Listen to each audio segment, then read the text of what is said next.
السلام علیکم ورحمۃ اللہ وبرکاتہ۔ بسم اللہ الرحمن الرحیم۔ ناظرین، آپ دیکھ رہے ہیں مجموعہ احادیث۔ آج کی ویڈیو میں ایک ایسے انسان کا ذکر کریں گے کہ جس نے ایک پیالہ شراب کو پیا اور پھر غلام کو بھی قتل کر ڈالا اور ایک عورت کے ساتھ زنا بھی کیا۔ آئیے یہ سارا واقعہ سیدنا عثمان بن عفان رضی اللہ عنہ کی زبانی سماعت فرمائیں۔ سیدنا عثمان بن عفان رضی اللہ عنہ فرماتے ہیں، لوگوں شراب نوشی سے اجتناب کرو، یہ تمام گناہوں کی بنیاد ہے۔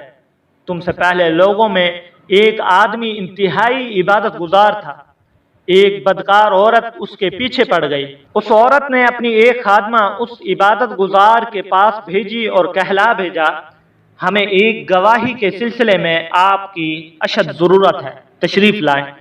یہ اس لونڈی کے ساتھ چل پڑا۔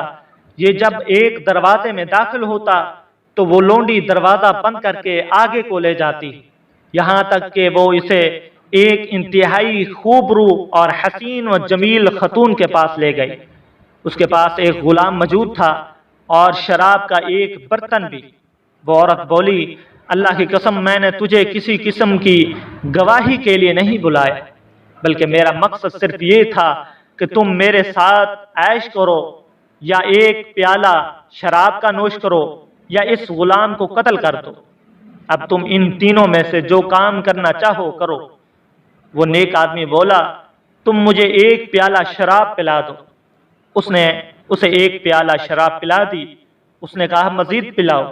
وہ پیتا رہا یہاں تک کہ نشہ سے مدہوش ہو کر اس نے عورت سے زنا کر لیا اور غلام کو بھی قتل کر ڈالا۔ لہٰذا اے لوگو، شراب سے مکمل اجتناب کیا کرو۔ اللہ کی قسم، ایمان اور شراب جمع نہیں ہو سکتے۔ ان میں سے ایک خصلت انسان کو ضرور اپنی طرف کھینچ لے جاتی ہے۔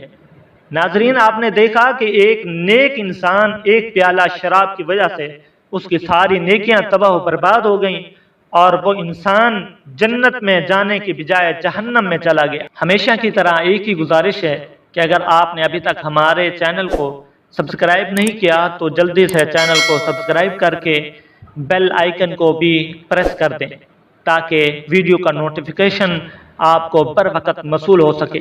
دعاؤں میں یاد رکھیے گا۔ اللہ حافظ۔